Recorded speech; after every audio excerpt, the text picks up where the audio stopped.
Bonjour tout le monde, c'est Yannick, j'espère que vous allez bien. On se retrouve aujourd'hui pour une nouvelle vidéo, une vidéo dédiée à la VR. Et aujourd'hui d'ailleurs, je ne suis pas tout seul. C'est mon tout premier duo, voilà, mon premier feat. J'ai un peu l'impression d'être un rappeur quand je dis ça comme ça. Et donc ce duo, comme vous l'aurez compris dans le titre de cette vidéo, c'est avec Joe de la chaîne Culture Chronique. Comme moi, Joe apprécie aussi beaucoup la réalité virtuelle, alors on s'est dit pourquoi pas faire une vidéo ensemble. En fait, il y en aura deux, il y en a une donc sur ma chaîne et une autre sur la sienne. Deux vidéos donc qui seront un petit peu complémentaires, voilà. Ah oui, j'ai failli oublier, c'est aussi une idée largement soufflée par un abonné commun que nous avons moi et Joe, qui est Mars du 43. Bon, autant que je le balance aussi, hein. Je lui fais un petit coucou au passage. D'ailleurs, je vais laisser maintenant la parole à Joe pour qu'il puisse se présenter et vous présenter sa chaîne. Salut tout le monde, c'est Joe, j'espère que vous allez bien. Vous me connaissez peut-être ou vous me connaissez peut-être pas. Je gère la chaîne Culture Chronique et le site web culturechronique.fr et je parle d'actu tech, je fais des tests, des tutoriels, des astuces et des bons plans. Bonne vidéo! Durant cette vidéo, il y aura des phases de questions et des phases de jeu, histoire un petit peu de varier les plaisirs, et on va tout de suite rentrer d'ailleurs dans le vif du sujet. C'est parti! Quelle est notre expérience de la réalité virtuelle? Avant d'acheter cette Oculus Quest 2, j'avais très peu d'expérience de la réalité virtuelle, hormis quelques sessions par-ci, par-là dans des salles dédiées, ou avec des lunettes de réalité virtuelle dans lesquelles on vient greffer un smartphone, notamment un casque VR en carton. Sur certains salons high-tech, notamment l'IFA en 2018, j'ai eu l'occasion de tester quelques gros casques de VR, mais finalement, mon expérience se résumait principalement à quelques heures par-ci, par-là. En quoi se différencie l'Oculus Quest 2 des autres casques disponibles sur le marché? Je pense que c'est l'aspect autonome et le prix pas trop élevé qui le différencie des autres casques. Il y a le mode autonome, le mode fonctionnant avec le PC, que ce soit d'ailleurs avec un câble USB et plus récemment donc avec AirLink en sans fil. On peut jouer en sans fil, ça c'est plutôt cool. Et quels sont nos usages? Personnellement, je m'en sers essentiellement pour jouer. Mais malheureusement, j'ai pas forcément le temps pour d'autres usages. Pour ma part, surtout des jeux, mais aussi quelques applications, notamment pour de la vidéo en streaming par exemple. Quels sont nos jeux Oculus favoris? Mes jeux préférés, ce sont les jeux de l'univers Star Wars, par exemple les Vader immortels. Le fait de pouvoir faire des combats au sabre et de se prendre pour un Jedi, je trouve ça cool. J'apprécie Walking Dead aussi, Beat Saber, un jeu musical bien sympathique, et surtout Eleven Table Tennis, un jeu de ping-pong super réaliste. Pour ma part, il y a Eleven Table Tennis, Elven Assassin, et il y aurait aussi quelques titres Star Wars également. Comment préférons-nous jouer à nos jeux PC, avec l'Oculus Link, l'Airlink, ou encore Virtual Desktop? Les deux solutions sans fil, AirLink et Virtual Desktop, fonctionnent bien. À l'époque où j'ai réalisé mon test sur ma chaîne, je trouvais que la solution avec un fil Oculus Link fonctionnait moins bien que les deux autres. Mais depuis, j'ai pas réessayé. Actuellement, j'utilise surtout AirLink, qui est encore en bêta, mais qui fonctionne très bien. Donc pour moi, il n'y a même pas besoin de s'encombrer avec un câble pour jouer sur un PC. Moi, j'ai une petite préférence pour AirLink parce que ça fait vraiment partie, là, pour le coup, des applications, on va dire, par défaut, ce qui est déjà disponible, intégré. Mais je garde quand même Virtual Desktop sous le coude parce qu'il apporte aussi des choses que ne fait pas AirLink. Mais je dois quand même reconnaître que je m'en sers de moins en moins, là. T'as choisi classé aussi? C'est moi. Ouais, tant qu'à faire. Hein. Mince.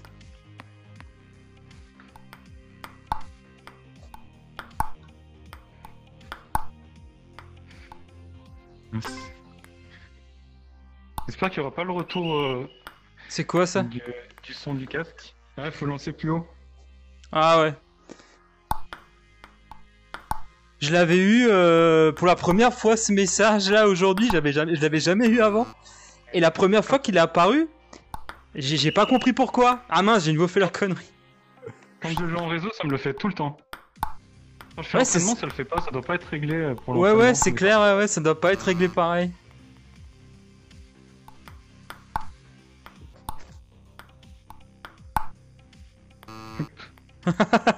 J'essaie de la rattraper avec la jambe, je sais que je peux pas, mais... Ah mais c'est à toi. Ah ouais, c'est à moi, ouais. Mince. Oh, ça compte pas heureusement. J'essaie de la lancer et en fait je me rends compte qu'après que j'ai pas la balle en fait. Mince. Ouais, là c'est à moi. Bah. Ah ouais, tu mets des bons effets là. Ça va filer.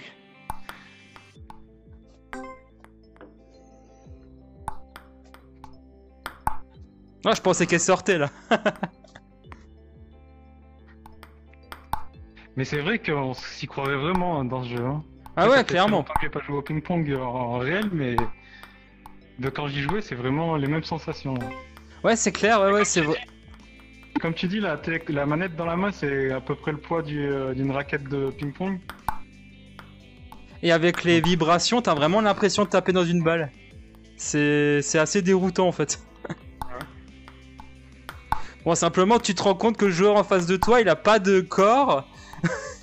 C'est l'homme invisible en fait. C'est pour simplifier les calculs, mais... Ouais, je pense aussi, ouais. C'est la Sangle Elite ou tu joues toujours avec celui d'origine? Non, celui d'origine, tu l'as acheté toi? Non, bah, au début je l'ai pas acheté parce que je me suis dit on verra si je m'en sers beaucoup, je vais pas acheter si autant Ouais. si je vois que d'ici un mois, au bout d'un mois ça me plaît plus quoi. J'aurais acheté un peu un truc dans le vent. Mais Ouais, je ouais. pense que je vais finir par acheter, ça a l'air cool quoi. J'attendrai de voir s'il n'y a pas le prix qui baisse un peu parce que les accessoires ça reste un peu cher. Ouais, c'est clair. Ouais, clairement. Mais sinon comme ça va, c'est correct, hein, ça tient bien. Ouais, en tout cas, moi j'ai jamais eu à me plaindre du confort avec. Le seul problème que j'ai, parce que je porte des lunettes, Ah ouais. les lunettes que j'ai là actuellement, elles sont un peu trop grandes pour le casque. Ça tape un peu de côté. Du coup, c'est un peu compliqué. Ouais. J'ai demandé conseil, tu sais, chez un opticien. Du coup, il m'a trouvé une paire de lunettes qui sera vachement plus confortable à porter dans le casque. Tu sais, qu'est-ce qui s'est passé là? C'est fini. Ah, c'est fini. Ah, je me suis bien fait rétamer là. C'est quoi, on En a 5 refait et les 2 fois. Lorsqu'on joue avec l'Oculus Quest 2, est-ce qu'on fait plutôt des petites sessions ou alors des grandes sessions de jeu? En général, je fais plutôt des courtes sessions, mais il m'arrive de faire des sessions un peu plus longues, du genre 45 minutes, 1 heure. Notamment quand je joue en multijoueur et que j'arrête pas de perdre, j'ai tout le temps envie de gagner par derrière. C'est pour ça que je dure un peu plus longtemps. Mais en général, je suis plutôt courte session. Moi, personnellement, plutôt courte par manque de temps. Voilà, entre mes vidéos YouTube et mon travail, j'ai plus beaucoup de temps. Je dépasse, moi, personnellement, rarement les 40 minutes de jeu d'affilée. On va un petit peu parler des futurs gros concurrents sur le secteur de la réalité virtuelle, notamment avec des acteurs comme Apple ou Samsung. Que vont-ils apporter sur le marché? Vont-ils d'ailleurs le secouer? Je pense qu'Apple peut démocratiser encore plus la réalité virtuelle, parce qu'ils sont suivis par une communauté qui achète beaucoup de produits de la marque. Je ne sais pas s'ils feront un casque mieux que les autres, mais en tout cas, ils peuvent aider à faire entrer la réalité virtuelle dans les foyers plus facilement. Concernant Samsung, je sais pas. Leurs lunettes AR ont l'air impressionnantes techniquement, mais peut-être moins immersives que des lunettes de réalité virtuelle, et plutôt destinées à un usage applicatif ou professionnel. Néanmoins, je pense que c'est deux marques qui peuvent apporter quelque chose, que ce soit Samsung ou Apple. Il faudra voir d'ici quelques mois. Moi, je pense que Samsung, avec ses lunettes AR, peut vraiment apporter du neuf sur ce marché. Du moins, si c'est aussi bien qu'ils l'ont montré dans leur concept vidéo. De son côté, Apple a vraiment des moyens considérables pour investir dans la recherche, développer des trucs auxquels on n'aurait même pas pensé. Ils sont vraiment forts pour ça et je pense qu'ils pourraient attirer énormément de monde, notamment le grand public, dans ces filets. Mais après, bien sûr, reste à voir le prix, parce qu'aux dernières nouvelles, ça risque de douiller de ce que j'ai pu comprendre. Après avoir passé tout ce temps avec l'Oculus Quest 2, est-ce qu'on trouve que le prix est trop haut? À moins que ce soit le prix des jeux qui soit trop élevé. Qu'est-ce qu'on en pense exactement? Le prix du casque en lui-même est très compétitif. C'est un des aspects qui m'a donné envie de l'acheter, clairement. Par contre, je trouve quand même le prix des jeux assez élevé. On les trouve entre 0 et 40 € environ, mais il y a quand même beaucoup de jeux qui ont une durée de vie pas très élevée. Donc je trouve que c'est quand même assez cher par moment. Bien qu'on puisse trouver des expériences gratuites, tout de même. Je rejoins Joe sur le prix du casque qui me paraît en tout cas assez contenu, surtout au vu des possibilités et de tout ce qu'on peut y faire. Mais je reste assez déçu par le prix de certains jeux que je trouve un peu trop élevé, surtout que parfois l'intérêt est assez limité dans le temps. Nickel, ça marche. Ok. Ah, c'est vrai, je l'ai fait souvent, celle-là. Ah, tu l'as faite déjà? Ouais. Ah, t'es déjà loin, toi? Ouais, là, le Hawin, il est assez rapide. Hein. Moi, je vais me recharger les boucliers. Ah, là, ça se pointe déjà. Hein. Ah, bordel, j'ai loupé, je crois. Moi, il faut dégommer les... Et on s'est fait shooter une corvette. On s'est fait shooter une corvette. Hein. Ouais, je suis mort. Élimination par croiseur léger. Ouais, il est aussi en train de me shooter assez violemment, là. Allez, je lui balance un missile. En fait, tu vois, on a une barre. À gauche, c'est nous. À droite, c'est eux en rouge. Ouais, c'est ça. Faut qu'elle soit le plus semblant possible pour nous, pour qu'on attaque. Ouais, c'est... Ah, d'accord, ouais, c'est ça, en fait, le truc. Et au plus elle est rouge, Au plus, il va falloir défendre nos bases, en fait. Ok, ouais, c'était... Ouais, je vois ce que tu veux dire. En fait, c'était ça le... Parce que Donc, hier, pour on se pose... l'instant, on est en attaque, en fait. Ouais, pour l'instant, on reste en attaque, ouais. Allez, on balance encore des petits missiles. Je crois qu'il explose le... Non, enfin, presque. On va y arriver. Tu prends des fois les bombardiers du type Y-Wing, tout ça? Ou t'es plutôt un chasseur, toi? Ouais, plutôt chasseur. Ah, moi aussi.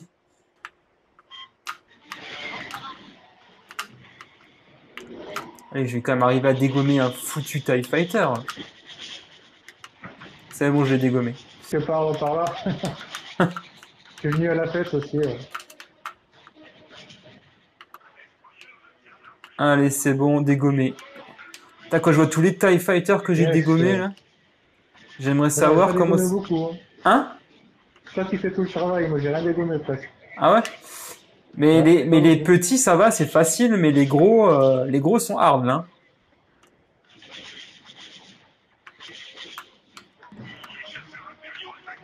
Allez, change de vaisseau, juste. Ah, mais la barre elle est toute rouge.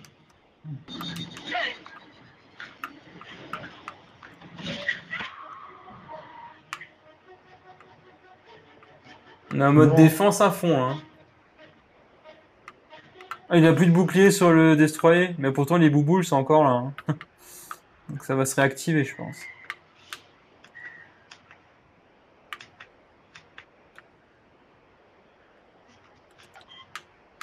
Allez.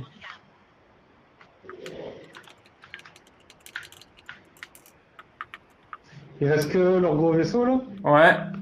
Je suis dessus, mais c'est compliqué. Oh punaise, le croiseur, il va être très compliqué à dégommer, hein. Ouais, c'est chaud. Ouais.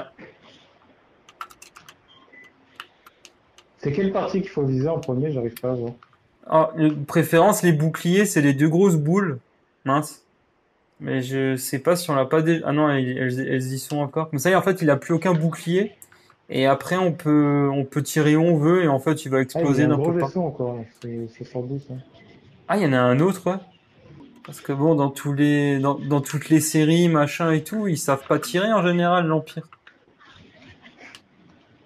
Ah non, il a à nouveau le bouclier. Ah, punaise. Ou alors il l'a perdu.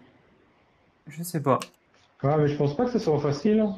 Faudra que je revérifie ça, parce que j'étais déjà étonné avant qu'il y en ait un qui puisse nous... Ah, tiens, on est parti en même temps de la Ouais, de la structure. base. Ouais. Allez, on peut se cacher un peu dans le bouclier de... Ah, je te vois, je suis derrière toi.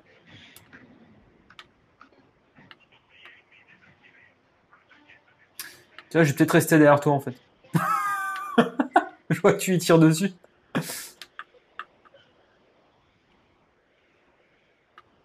L'espèce de poche qu'il a au ventre aussi, c'est un bon truc, ça. En général, quand ça pète, ça fait pas mal de dégâts, mais le problème, c'est que tant qu'il a des boucliers, c'est compliqué. Ah, on Ouais, l'a c'est dégommé. bon. Ah, on l'a dégommé. Ouais. Enfin, c'est pas moi, mais il a été dégommé. Et je croyais qu'on en était Cool. loin, mais non, en fait, on est bon.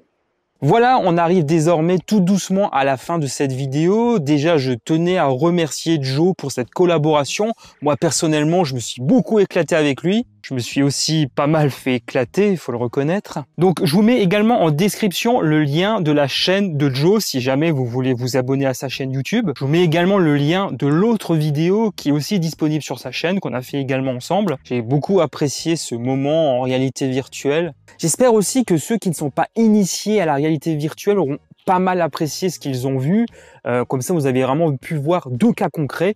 Un jeu avec le casque et un jeu directement à partir du PC. On a pu donc jouer sans fil grâce à Airlink. Voilà, n'hésitez pas à donner votre avis sur cette vidéo dans les commentaires. On peut échanger. N'hésitez pas aussi à peut-être faire votre propre retour d'expérience. Est-ce que vous avez l'habitude de jouer en multijoueur avec le casque à des jeux PC ou directement à partir du casque? Ça pourra aussi, à moi, me donner des idées, hein, qui sait. Voilà, on arrive à présent à la fin de cette vidéo. J'espère beaucoup qu'elle vous a plu. Comme d'habitude, merci infiniment de me soutenir en lâchant un gros pouce en l'air et en vous abonnant à ma chaîne si ce n'est pas encore fait. Pour ma part, je vous retrouve très bientôt pour de nouvelles vidéos. D'ici là, prenez soin de vous, portez-vous bien. Ciao tout le monde.